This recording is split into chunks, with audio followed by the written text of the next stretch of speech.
নমস্কার বন্ধুরা, কেমন আছেন সবাই? মা ও ছেলের গল্পর ব্লগে আপনাদের সবাইকে স্বাগত জানাই। এই ভিডিওটি আজকে আমার প্রথম ভিডিও। আপনাদের ভালো লাগলে অবশ্যই লাইক ও একটা ফলো করে দেবেন। তো চলুন আজকে তাহলে ভিডিওটা শুরু করা যাক। আপনারা সবাই জানেন আমাদের দৈনন্দিন জীবনে অনেক কাজ থেকে থাকে, তার মধ্যে কাজ হচ্ছে প্রথম কাজ ঠাকুরকে সেবা করা। আজ বৃহস্পতিবার আমার মাকে কিভাবে সেবা করি সেটাই আপনাদের কাছে আজকে শেয়ার করব।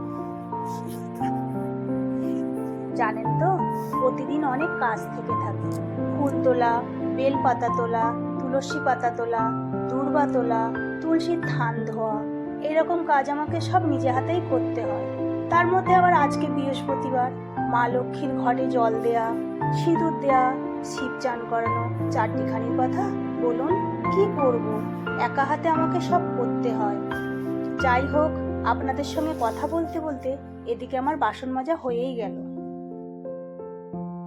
দেখছেন বন্ধুরা, এইভাবে রোজ চন্দন বেটে ফুল বেলপাতায় মাখিয়ে ভগবানকে রোজ অর্পণ করি। চলুন এবার শিব ঠাকুরকে চান করিয়ে ভগবানের আসনে বসিয়ে দিই।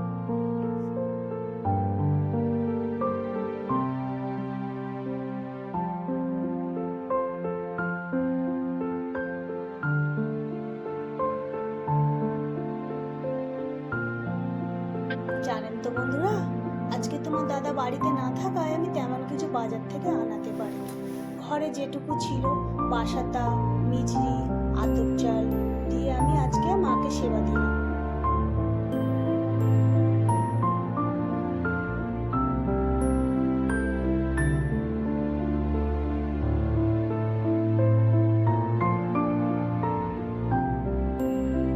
এবার আরতির জন্য ধূপবতী ধরিয়ে নিলাম। এই ধূপবাতির গন্ধটা খুব সুন্দর, জানো তো বন্ধুরা, জ্বালানোর সাথে সাথে মন্দিরটা পুরো গন্ধে ভরে ওঠে। চলো এক এক করে আসনগুলো পেতে নিই। এরপর প্রত্যেক আসনের সামনে একটি করে থালা, গেলাস নিবেদন করি।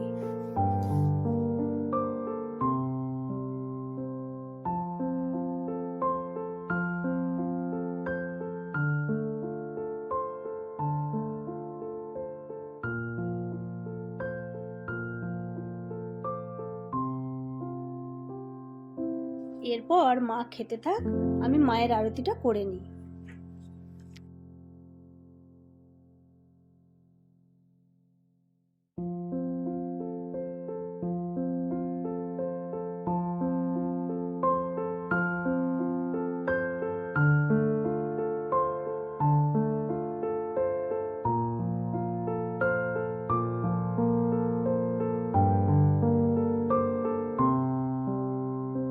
তো বন্ধুরা, এই ছিল আজকের ভিডিও।